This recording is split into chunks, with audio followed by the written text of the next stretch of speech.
La première patate chaude est consommée dès 1985, date qui marque la chute des prix internationaux des principaux produits d'exportation, à savoir le pétrole, le café et le cacao de 45% au cours des 3 dernières années.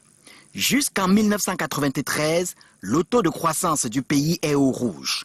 Au départ retentissant, le Cameroun se plie aux exigences du Fonds monétaire international et se retrouve avec le statut de pays pauvre très endetté. C'était une insulte à l'époque.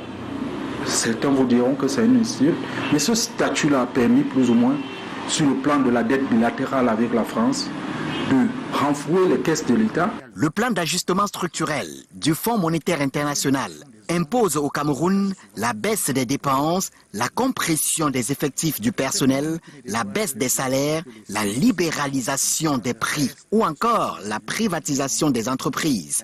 Une politique à laquelle ne pouvait se soustraire le chef de l'État. Quand il s'agit de crises, des déséquilibres extérieurs, c'est toujours sous contrôle du FMI.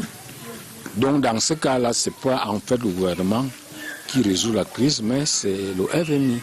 Le coût de la vie, lié à la crise financière internationale, la crise alimentaire et énergétique vont engendrer la grève de la faim en 2008.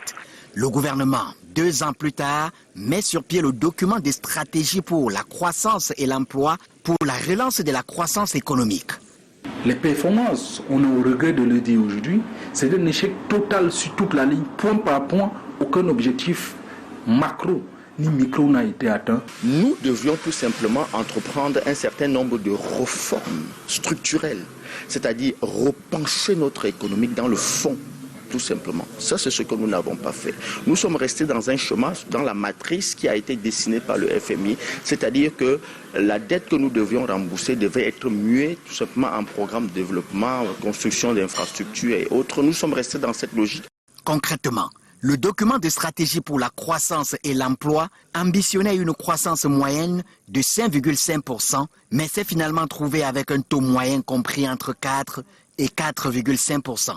Un score satisfaisant pour le gouvernement qui avait ajouté la conjoncture macroéconomique, l'insécurité, l'inflation, l'accroissement de la population et le poids de l'informel avait plombé ce projet. La situation ne va pas s'arranger avec la crise sanitaire et la guerre russo-ukrainienne, des cas qui appellent au soutien du FMI. Dans le but de redresser justement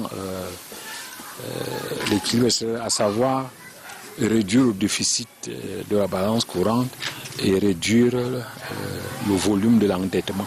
Si l'économiste Dieudonné Essomba propose la monnaie binaire pour se mettre à l'abri de ces crises pour la plupart exogènes, le Fonds monétaire international, lors de son conseil d'administration en date du 22 juillet 2022, relevait que les perspectives économiques du Cameroun à moyen terme demeurent positives.